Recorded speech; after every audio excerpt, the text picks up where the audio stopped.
So here's a short story about a guy who handles things like a boss, about finding out that his girlfriend of a year and a half in no way, shape, or form was the gal that he thought that she was.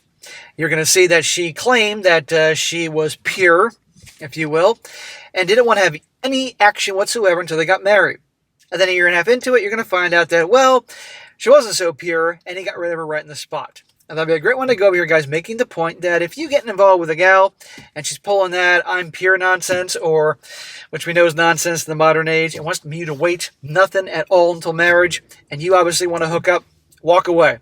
End of story. If you're a religious guy and you don't care, okay, that's your business, but still I'll be doing some digging because a lot lie through their teeth. Title: Am I the a-hole for breaking with my girl after I learned about her past and she makes me wait for you-know-what? And I shout out to Kevin for sending this story. It says, I'm 25 years old and been together with my ex, who's also 25, for a little over a year and a half, before our breakup last week. At the beginning of the relationship, she told me she's looking for a long-term relationship, and I agreed because I also want a stable, long-term relationship. We were exclusive from the beginning because we do not have a concept called being exclusive in the dating scene here. Obviously, they're not in the United States. I don't know where the heck they are. You just talk to one person at one time. We did not have sex throughout our relationship, not even oral or hand jobs, even though it was difficult for me to handle. Smack! If it was that difficult for you to handle, then you shouldn't have done this. She can't be that great, and clearly she's not. She told me she's a virgin and looking to wait almost a year and a half before anything happens. It's pretty normal in my country as women tend to have conservative mindset from their families. Well, last week, I learned that my girlfriend actually had plenty S-word partners in the past and were kinky with them too. So much for being a virgin. This is why you need to do your homework. And at insult to injury, it wasn't just regular hooking up. Keyword kinky. Meaning we can all use your imagination as to what that meant. But yeah. And this guy, nothing. It was during her friend's stay at our place. Do not get me wrong. I do not care about body count. Smack. Yes, you should. I myself had a lot of hookups in the past, especially when I was traveling for work. I have no right for that, and it does not really matter. What hurt me was that I had to wait a year and a half and still waiting when she had intimacy with men in 2 weeks or even the same night. I felt incredibly disrespected at the moment. You're darn right you're incredibly disrespected. This logic, this hose logic, if you will, of, okay, I'm going to do all sorts of things with guys I barely know and get very creative with that, but I meet a guy who really likes me for me, treats me well, I'm going to play games with him and make him wait. Makes no freaking sense. Again, the hose logic. After that revelation, as every other adult would do, I communicated what I learned about my concerns to my girl, and when I first mentioned the topic, she seemed really afraid and was clearly shaking. She says I'm special and she loves me, and when past relationships were not serious. I asked her why she lied to me, and she said in our country, non-virgin women are looked down on, and she was afraid I would judge her. This guy actually comes across like he's pretty relaxed on that subject. He said he's had lots of hookups before, but so what's the deal? She lies about being a virgin, and then after some time, he gets hooked on her, if you will, and then she reveals the truth, and she thinks that he'll be okay with that. I reassured her that her body count does not matter to me, but the fact that she lied and it holds me to an unfair standard felt disrespectful. It is disrespectful. I explained my looks on the S-word acts. First thing is that if you think someone is special for you, and if you love them, you do not make them wait for sex for years. It's not logical at all. It's not logic, but it's hoe logic. I would make sure I actually go above and beyond and rock the world of the person that is special for me.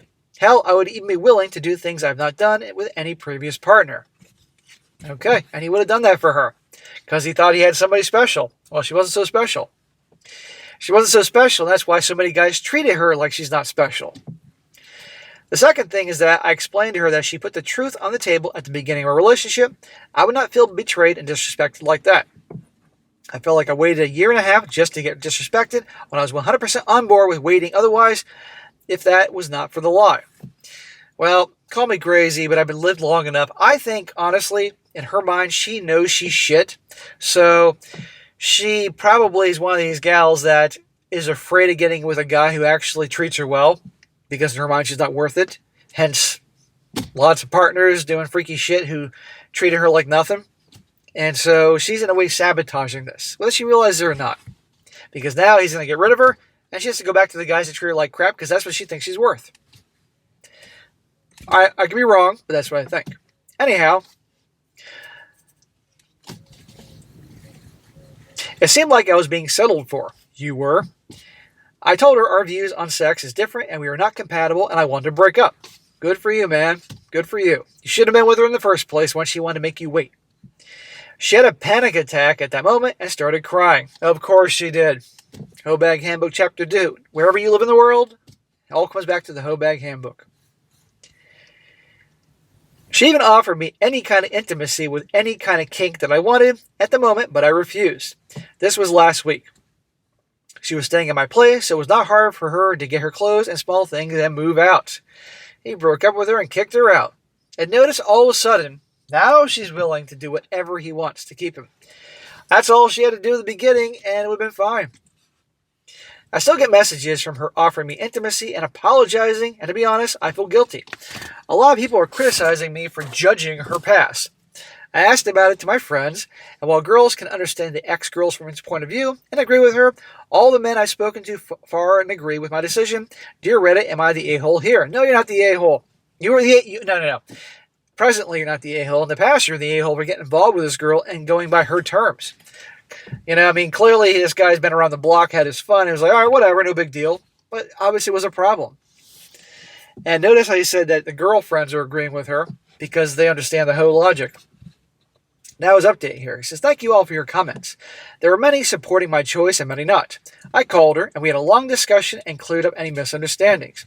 I was set on breaking up 100%, so I asked her every question in my mind. Number one, I asked her why she was shaking when I confronted her. Dude, really? Because she's putting on a big show trying to make you feel bad for her. But let's just see what she says. I asked if she had any traumatic experience. She did not have a traumatic experience in the bedroom. It was because she understood I overheard their conversation. The main reason she made me wait was she did not want herself to be devalued from my perspective. She could tell he was one of those guys that wasn't going to do that. He had experience. Her previous hookups ghosted her after intimacy thinking she is easy. She was easy.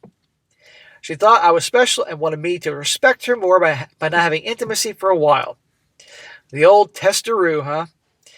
I asked her why they were laughing out loud when discussing about her past with her friends. I mean, if they were all bad and ghosted you, why would you mention about your experiences laughing? She did not comment on that part, just changed the subject. There is a reason for that she changed the subject. Exactly. She's full of shit. It's about power. End of fucking story. She perceived you as a nice guy she can push around. And I still stand by the fact that she, even though she whines about the guys that basically, loved her and left her and ghosted her and all that, that's what she thinks she's worth. This is why, guys, you do your homework on who you get involved with. And these types don't get involved. You can't turn a hoe to a housewife. Number two, I asked her if she were such a kinky person, how did she meet her sexual needs? I basically asked her if she was cheating on me at the time. She said no, she was masturbating. Fair enough. All this time that if this girl was hooking up regularly all the time, one-nighters and all that, and getting kind of freaky in the bedroom, kinky and all that, and all of a sudden she wasn't getting anything all this time, I do not believe for a second that she wasn't cheating on this guy. Bullshit. And third question, I asked her why she offered me intimacy when I was leaving. She said I was leaving her for not having intimacy, so she wanted to break her own rule as a last resort. She told me she loved me and did not want to lose me. I told her she completely missed the point, and if she just said, look, I had hookups before, but I had bad experiences with each of them and got ghosted. I want to take things slow this time at the beginning of the relationship. I would have been okay with that. It is the fact that she lied to me that made me leave. I have no problem with that. But of course, there's some women having a problem with that. I told her to be more clear in her next relationship about these matters and not to contact me any further. I do still feel a bit of regret, but hopefully I will get over that with time. Amen. Well, good for him. I like how he did that. Well, in the future, basically don't fuck it up. Guys, this shit happens all the time. They break rules for the alphas and they make rules for the betas. This guy clearly, it seems like in the past, he wasn't so much of a beta if he was hooking up a lot, if he's being honest here, and I actually do believe it. But I have seen and heard stories from guys writing in how they were, they chatted Tyrones their whole lives, but eventually they want to settle down, which does happen with a lot of guys, believe it or not. And they start behaving actually not like a nice guy, but just like a decent guy. Not kissing the girl's ass, but just treating her like a human being. And boom, they're perceived to be a pushover, Mr. Nice Guy, and hence the perception is wrong, and they're jerked around. But the thing is, he actually went along with this nonsense of waiting, like he got nothing all that time. So maybe she wasn't totally wrong about him in the moment. But our guy's self-worth came in, and he's like, nope, I'm done, out of here. And now she can go back to hooking up with guys that treat her like garbage, one-nighters, all that, doing the freaky stuff, and whine and complain about being used, because at the end of the day, that's all she thinks she's worth. So guys, be careful, women like this. There are a lot out there. Don't be the Captain Save-A-Ho, don't be the White Knight. They're the ones you hook up with, like these guys do, and you move on from, end of story. And this is also why you don't feel bad for them when they whine and complain that they can't find a nice guy. Because a lot of times out there, a lot of gals are like this, not all, but a lot. They will jerk around, not jerk off, jerk around the nice guys, and they screw the whole thing up. Don't feel bad for them. End of story. So good for him. We can learn.